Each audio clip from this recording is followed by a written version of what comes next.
অবিলম্বে মুর্শিদাবাদ সহ পশ্চিমবঙ্গের বিভিন্ন স্থানে তৈরি হওয়া সকল হোল্ডিং সেন্টার বা বন্দি শিবির এবং সন্দেহজনক অনুপ্রবেশকারী হিসেবে বেআইনিভাবে বাংলাদেশে পুশব্যাক বন্ধের দাবি জানিয়েছে ভারতীয় একটি মানবাধিকার সংগঠন। Association for protection of Democratic rights APDR নামের সংগঠনটি মুর্শিদাবাদ জেলা শাসকের উদ্দেশ্যে লেখা এক চিঠিতে বলছে, ভারতের আইন অনুযায়ী সন্দেহ হলেই কাউকে দিনের পর দিন আটকে রাখা যায় না। চিঠিতে হোল্ডিং সেন্টারে বাংলাদেশি সন্দেহে যে সমস্ত নাগরিকদের আটক রাখা হয়েছে তাদের সাথে মানবাধিকার সংগঠন ও সংবাদ মাধ্যমকে দেখা করতে দেওয়ার পাশাপাশি হোল্ডিং সেন্টারে রাখা নাগরিকদের সমস্ত তথ্য জনসমক্ষে প্রকাশ এবং তাদের মুক্তির দাবি জানিয়েছে।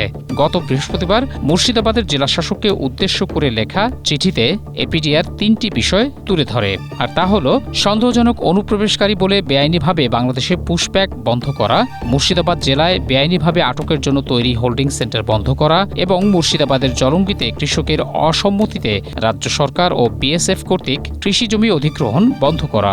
বাংলাদেশি অনুপ্রবেশকারী বলে মানুষকে হেনস্থা বন্ধের দাবি জানিয়ে এপিডিআর বলছে, কেবলমাত্র আদালতে বাংলাদেশি প্রমাণিত হলেই কাউকে বাংলাদেশ সরকারের মাধ্যমে সে দেশে পাঠানো যাবে। এদিকে সীমান্তে কাঁটাতারের বেড়া নির্মাণের লক্ষ্যে জমি অধিগ্রহণ করতে গিয়ে কৃষকদের বাধার মুখে পড়ছে পশ্চিমবঙ্গের বিজেপি সরকার। এ নিয়ে মানবাধিকার সংগঠনটি বলছে, কৃষকদের সম্মতি ছাড়া কোনোভাবেই ৩ ফসলি চাষের জমি বিএসএফের হাতে তুলে দেয়া যাবে না। Desk report, Asia post.